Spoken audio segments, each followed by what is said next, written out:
I'm very pleased to see our book, How China Became Capitalist, is now available in Italian. I'd like to take this opportunity to thank the Istituto Bruno Leoni for making this happen.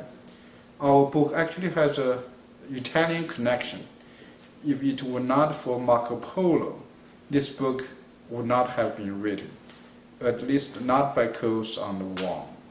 As you know, Marco Polo was the first Western traveler to introduce the Chinese civilization to the West in the late 13th century. Professor Coase read Marco Polo as a boy. He was amazed by China as much as Marco Polo was more than a half millennium ago. How could China, which was so ahead of the West in Marco Polo's time, fall so far behind in modern times? This puzzle stayed with Professor Coase throughout his life. Professor Coase's interest in China was reignited half a century later when China started economic reforms after Mao's death in 1976. In the early 1980s, Professor Coase encouraged Steve Chong to return to Hong Kong, which he thought was the best place to follow China's escape from socialism. Steve Chong was a prominent Chinese economist who was then a rising star in the new institutional economics at the University of Washington. Coase kept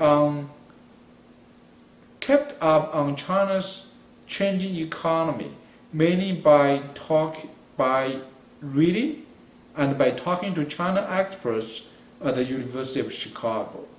Later, Professor Coase had more opportunities to interact directly with Chinese economists who came to Chicago for study or visit.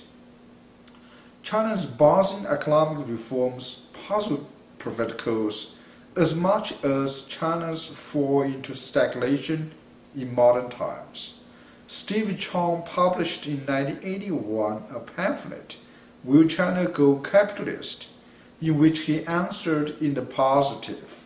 But Chong was cautious in his prediction and thought China would have to overcome many barriers in the way to capitalism, and the transition would take time. Professor Coase was one of the few economists who believed in Chong's prediction, but he thought it would take a century or 5 decades for China to turn around from socialism. Yet, as we discovered, China became capitalist by the end of the 1990s, in merely 2 decades, a process that took more than a century in the West. A modern market economy rests on a wide range of institutions that often do not arise spontaneously. How could China turn capitalist within such a short span of time? It became even more intriguing that China became capitalist apparently under the auspices of the Chinese Communist Party.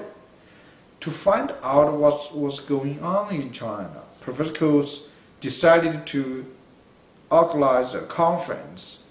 After consulting many friends and experts, we first identified scholars, government officials, and business people who were the best informants to write on the aspect of the Chinese economy we wanted to know, from agricultural reforms to township and village enterprises, from political reforms to state enterprises. After 2 years of preparation, the conference was held in July 2008. We had many great presentations and lively discussions. At the end of the conference, Professor Coase and I felt that, despite what we had learned from the conference, the overall process of China's market transformation remained unclear.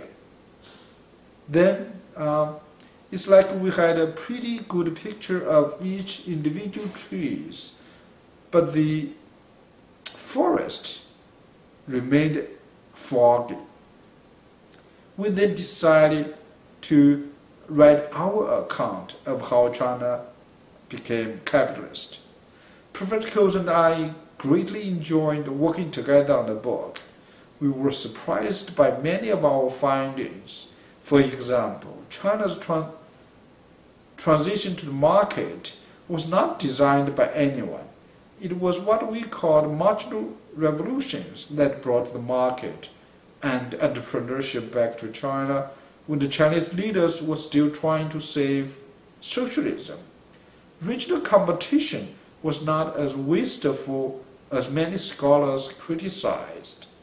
Professor Coase was particularly pleased that China's transition to the market economy had been greatly benefited from China's own cultural traditions, including the pragmatic teaching of seeking truth from facts. We are also troubled by some of our discoveries, particularly the remaining state monopolies in certain sectors and the lack of a free market for ideas in China. China's market transformation is an extraordinary event. Its far-reaching implications are still to come. I hope the Italian readers can learn as much as we did from China's transition to a market economy. Thank you.